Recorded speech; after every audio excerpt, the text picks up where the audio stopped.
Bonjour à toutes et à tous, Monsieur le Président Pierre Copé, Monsieur le Directeur cher Eric Pliez, Mesdames, Messieurs, en vous souhaitant ce matin la bienvenue dans ce centre des congrès de la Cité des Sciences et de l'Industrie à l'occasion de votre convention annuelle, j'ai aussi et surtout le plaisir de vous accueillir dans un lieu emblématique du 19e arrondissement de Paris,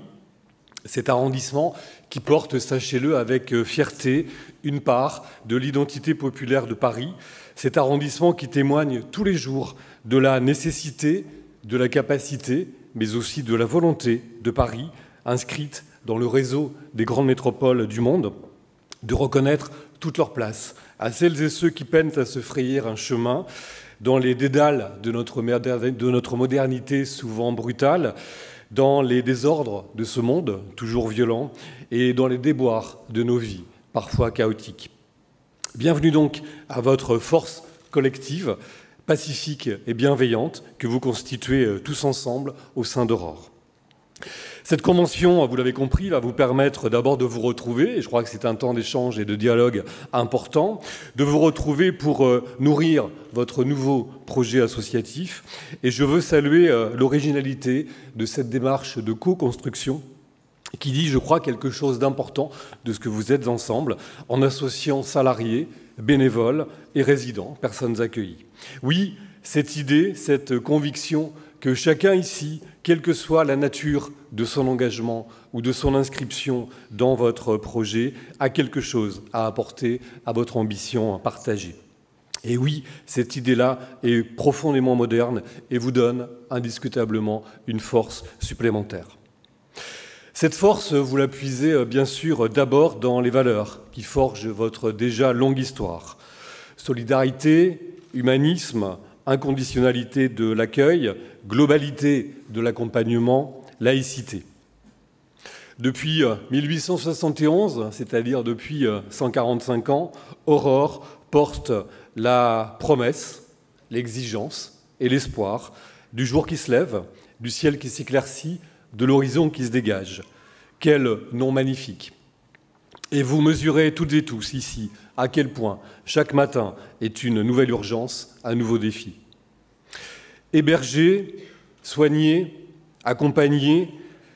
près de 30 000 personnes, 30 000 femmes et hommes en grande précarité, en grande souffrance, toujours en grande vulnérabilité,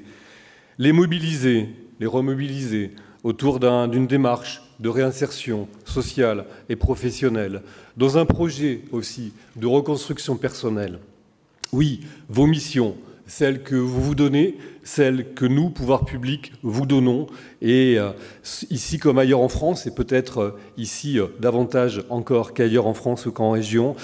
ces missions-là font de vous des partenaires indispensables à cette ville, à la fois puissante et bienveillante, pour reprendre les mots d'Anne Hidalgo, que nous voulons faire vivre. Et je veux rendre hommage à votre savoir-faire, à la générosité agissante et apaisante qui est votre signature, à votre expertise et à votre professionnalisme aussi naturellement, professionnalisme qui est la condition de l'efficacité collective.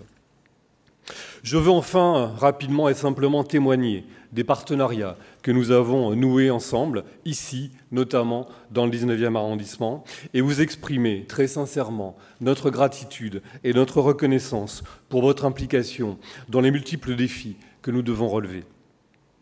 Les opérations de mise à l'abri des campements de réfugiés et de migrants qui se sont, c'est vrai, vous l'évoquiez Pierre Copé à l'instant, multipliées, et y compris tout près d'ici ces derniers mois, à Jean Carré, à Stalingrad et sur bien d'autres lieux. Vous avez toujours répondu présent et malheureusement toujours dans l'urgence. Vous le savez, à Paris, depuis moins d'une année, ce sont près de 10 000 personnes qui ont été prises en charge dans le cadre des opérations de démantèlement de campements, dans le cadre des opérations de mise à l'abri. Nous l'avons fait avec les moyens du bord, avec votre soutien indispensable, et en ayant le sentiment de devoir répondre à une urgence, de devoir relever un défi, celui de notre devoir d'hospitalité, et de le faire, reconnaissons-le, et mesurer que nous en sommes les premiers conscients dans les conditions de grande fragilité, parce que Nous avons été peut-être pris au dépourvu, en tout cas largement impactés par un flux d'arrivées qui n'avait pas été anticipé et face auquel nous n'étions pas préparés. Nous avons tant bien que mal essayé de faire face à l'urgence au nom de nos valeurs, au nom simplement aussi de la nécessité et du refus que nous partageons de voir ces femmes, souvent, ces hommes, beaucoup, s'échouer sur les trottoirs de nos rues, sur les bords de nos villes, et ça n'est pas possible, ça n'est pas acceptable. Et en même temps, nous sommes conscients que sur un flux qui va continuer à se nourrir, nous devons aller plus vite, nous devons aller plus loin, nous devons passer à la vitesse supérieure. Et vous l'avez compris, c'est le sens de l'initiative qu'a prise Anne Hidalgo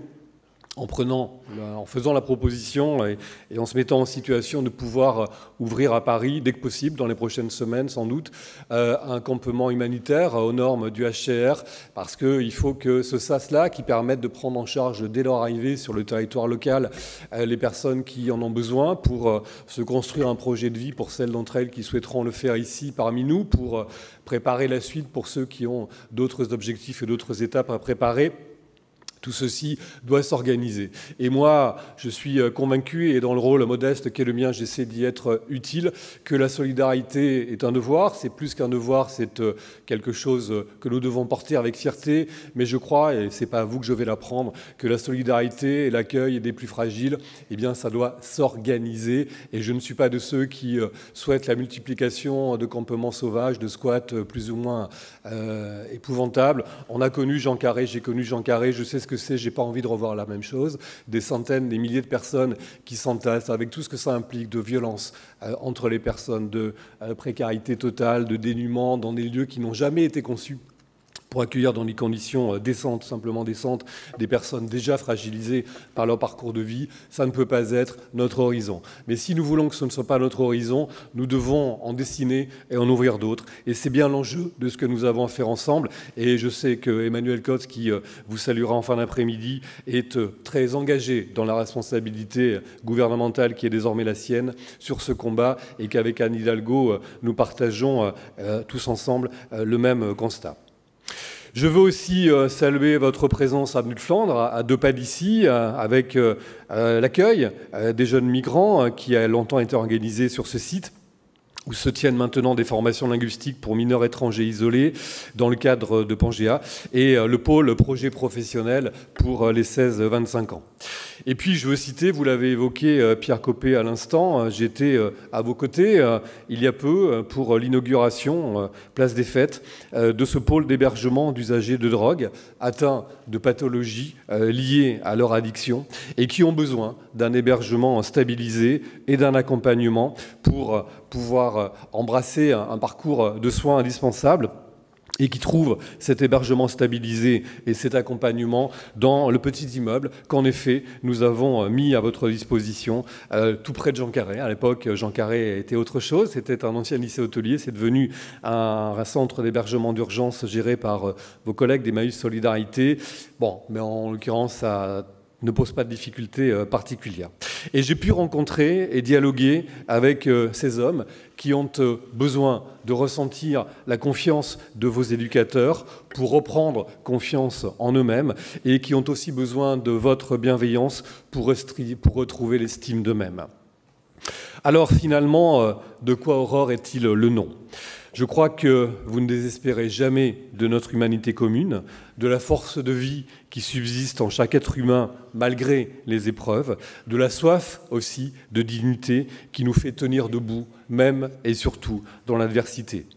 Alors permettez-moi de vous remercier de faire vivre cet espoir, de lui donner corps à travers chacun de vos projets, chacune de vos initiatives et, sachez-le, chacun de vos engagements. Et puis tout simplement, merci de faire renaître chaque matin les lueurs de l'aurore. Je vous souhaite une très belle convention.